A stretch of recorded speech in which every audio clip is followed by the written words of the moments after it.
You slide that sleek card across a terminal, and a tiny beep sounds like freedom. A line of credit becomes a lifeline. It's just points, you tell yourself. I'll pay it off. But what if those points are bait? In this world of hidden fees and seductive offers, every swipe isn't just a purchase. It's a transaction with your own fear. When you reach for plastic instead of cash, are you buying an item or buying silence for that panicked voice that whispers, "What if I don't have enough?" Money isn't just about numbers. It touches identity, status, and morality. Psychologically, it is like a mirror reflecting your deepest anxieties. Every bill has a backstory. Every statement is a report card on who you think you are. Credit cards, advertised as liberators, actually prey on subtle emotional triggers. The fear of missing out, the dread of lagging behind, the need to be seen as capable. The system doesn't need to threaten you physically. It only needs to offer convenience that makes you feel safe. Here's the question to sit with as we begin. If your sense of freedom depends on credit, is it freedom or just a prettier kind of prison? Imagine a rat wheel disguised as an escalator. You step on thinking you're going up, but you're running in place. Credit cards invite you with rewards programs and travel perks, making you feel like you're outsmarting the system. In reality, the system has studied your every move. Behavioral economists and marketing teams know that humans hate loss more than they love gain. That's why cashback sounds generous. It appeals to greed and fear at once. You think you choose credit, but you are conditioned to rely on it. Conformity keeps you spending. When you see friends post luxurious trips purchased with miles, it normalizes debt. Envy is weaponized. Status anxiety and social proof encourage you to match what you see, even if you can't afford it. The wealthy understand assets and liabilities differently. Robert Kiyosaki warns, rich people acquire assets. The poor and middle class acquire liabilities that they think are assets. Credit cards transform liabilities into feelings of wealth. Every new balance transferred, every minimum payment extended, deepens the illusion. Warren Buffett's advice is to be fearful when others are greedy and greedy when others are fearful.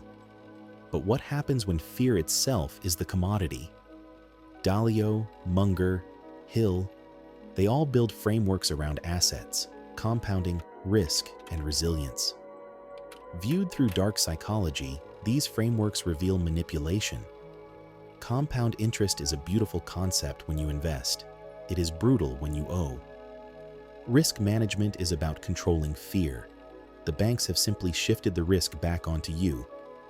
Consider this calm, detached voice as one that has stepped away from the illusion. Money as control is subtle. By the end of this narrative, you'll see how the rat race isn't won or lost.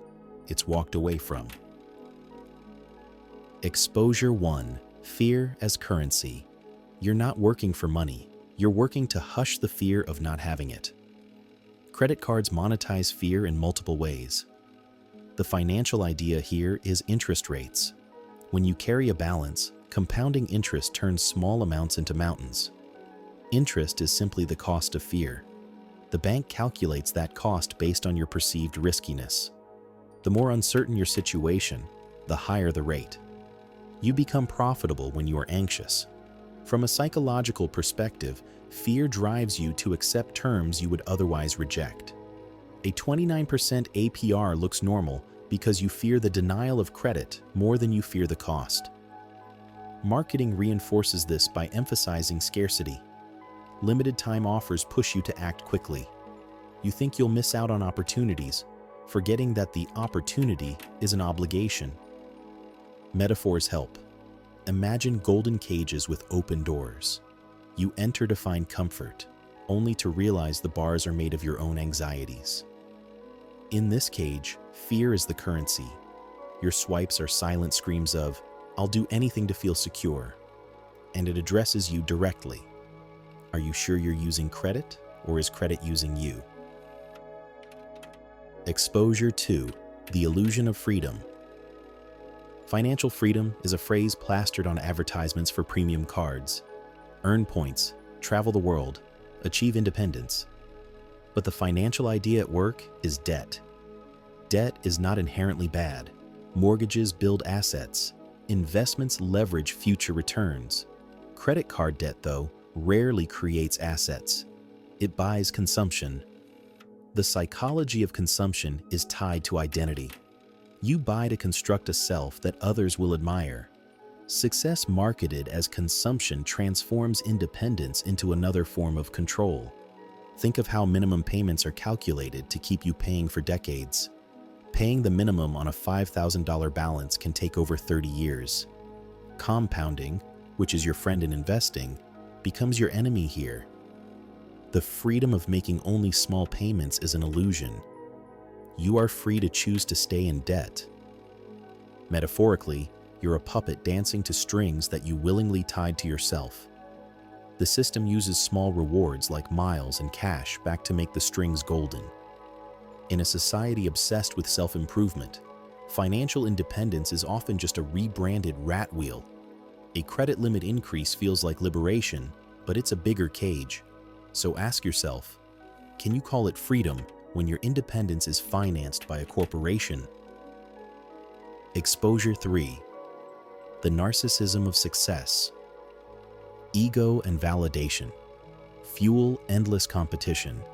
A credit card isn't just a tool, it's a status symbol. An elite card means you belong to an exclusive club. This is the financial idea of assets and liabilities manipulated into psychological leverage. You think a metal card means you're financially savvy. Charlie Munger once quipped, "All I want to know is where I'm going to die, so I'll never go there." In consumer terms, people see where others appear to be successful and follow blindly. Instead of avoiding debt, they lean into it to maintain the appearance of success. Narcissism shows up when you equate spending with worth. Social media amplifies this. Every unboxing video and luxury haul encourages you to mimic. Pride becomes a leash. You defend your spending habits because to admit you can't afford them would challenge your identity. Imagine wearing a mask that smiles while your bank account bleeds. The ego loves to be admired. It does not like to be questioned. By addressing you directly, this narrative highlights a painful truth. How much of your self-esteem is tied to what you can swipe, not what you actually own?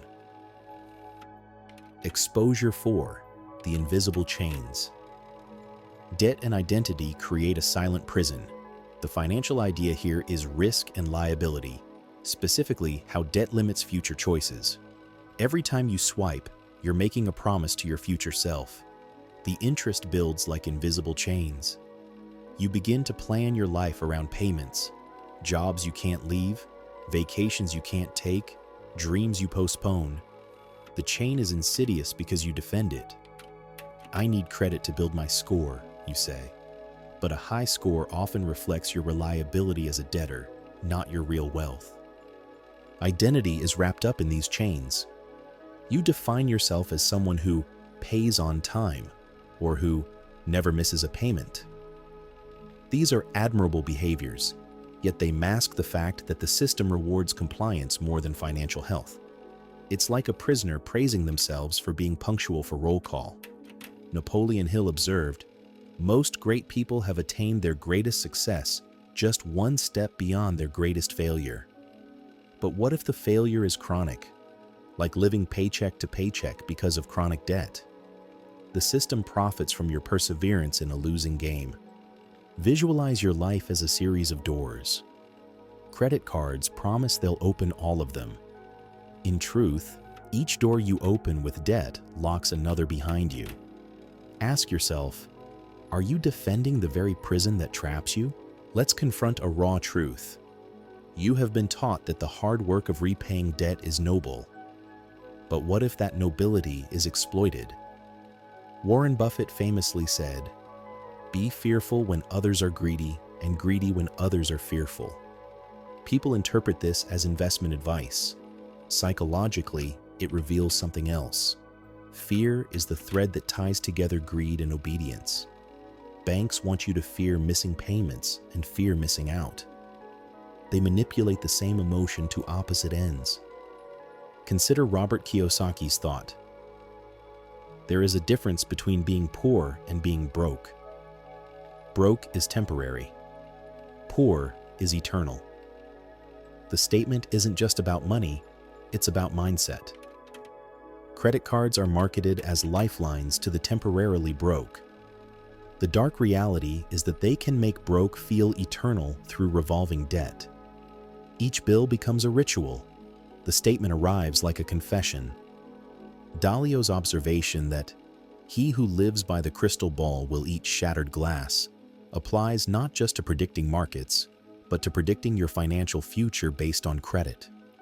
When you plan your life around borrowed money, you're gazing into a crystal ball painted by someone else. What happens when that illusion shatters? You taste shards of regret.